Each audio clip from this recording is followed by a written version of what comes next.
Welcome back. Today we're going to be doing another unintended video covering a subject that holds a special place in my heart. At least it did until the prices got a bit too high for my peasant self. We're going to be talking about Games Workshop, aka Warhammer 40,000. The reason for this special place in my heart is because my name is derived from a relatively unknown Primarch of the Alpha Legion. No, I'm not talking about Altharius, you fucking cunts. He died, Dawn killed him. I am talking about his little-known twin, Omegon. Now some of you may be asking, Omegon, what is a Primarch? Well, this is a Primarch. This particular one is Leman Russ of the Space Wolves. Relevant to this video, in fact. I actually have a Space Wolf army and wish I had the money to buy this guy in Forge World, but yeah, peasant. Well, either him or Guilliman, but let's not linger on this too long, it just makes me jealous. Anyway, I have been involved in the hobby for 20 years, and love the painting, customizing, playing, and even the canon being very, very in-depth and quite fun to watch and read. So when I hear about some irrelevant animal rights group go after my favourite hobby, I feel the urge to go to war. But as I'm a peasant, I'll just go through an article or two and make a few jokes. Now just before we get into that, I'm going to need a sandwich. But as I have misplaced my current wench, I'm going to have to rely on the handiwork of a shitlord instead. Oh, 8-bit?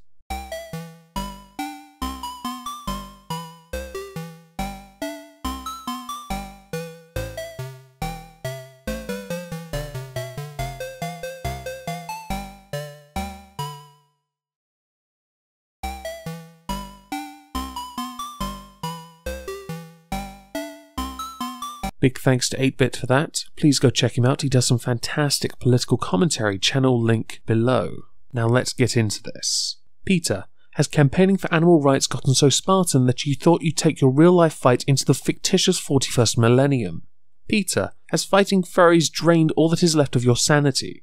Peta, have you even tried to fight against things like Halal or Yulin? Peta, how about whaling and overfishing in general? Peta, do you think you can roll a d6 and suddenly all your problems are gone because naturally the enemies can't roll an armor save against your auto-kill on 6 weapon of protest? Peta, did you think no one would notice you clutching at straws and playing blind to real problems you could be fighting? Peta, how low are you willing to go? Peta, do you think you can defeat the might of the Astartes? Hell, you dare go up against the Emperor and think it'll go unchallenged? You do realize the wolves are the Emperor's personal executioners, right? Peta, have you even heard of canon or a death world? These are some questions that are all very important and must be answered by Peta.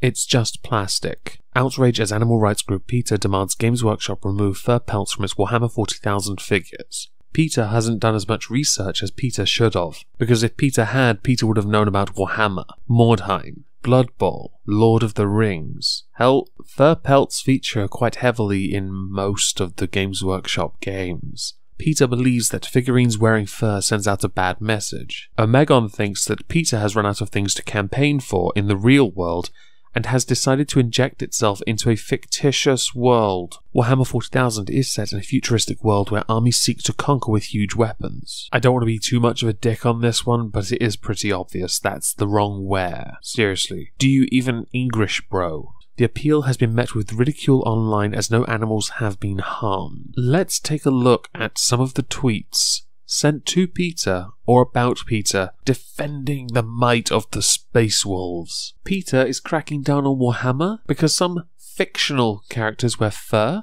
Really? When Peta demands Warhammer models stop wearing fur, you know there's nothing left to do in the real world for animals. And while all of this is going on, Peta is going after Warhammer 40,000 because the miniatures look like they're wearing fur. Get a grip. Peta and this Warhammer 40,000 shit, if it wasn't already gone, they would have lost them their last tenuous iota of credibility. Shaking my head. It is a fantasy game in which futuristic armies bring bloody destruction to each other to seize control of their world. But Peta has lashed out at Warhammer 40,000 because its figurines appear to be wearing fur.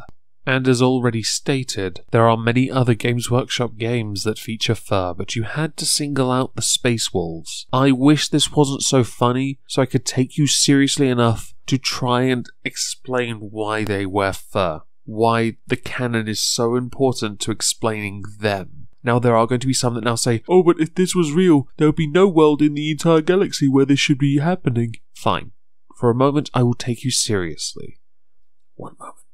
The Space Wolves originate from a world called Fenris. Fenris is near the Eye of the Storm. It is a death world, an icy death world. There is a saying on Fenris, there are no wolves on Fenris. If Peter would like more, I would recommend the biggest cheat sheet you could find, more commonly known as the Lexicanum. As well as possessing guns, swords, and axes, the tiny models also come equipped with painted-on fur pelts that the animal rights charity has taken offense to.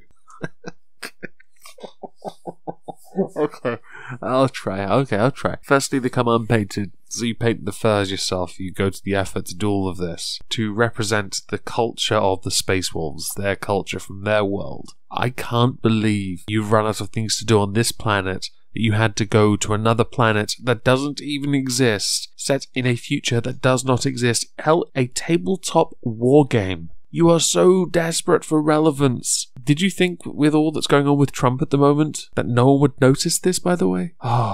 I'm so struggling to try and take you seriously. Peter argues in an extensive statement that despite being fictional and set 37,983 years in the future, the intense suffering that animals go through to have their fur plundered is unacceptable in any era or context. I am not spending the remainder of this video reading that statement, but I will leave it or a link to it in the description. You should definitely read this and tweet to Peter what you think about them going for plastic instead of actually addressing any or campaigning for real animal issues going on in this world, because this is hilarious. Thank you all for trying to listen to me as I try very hard to maintain any level of composure for this video.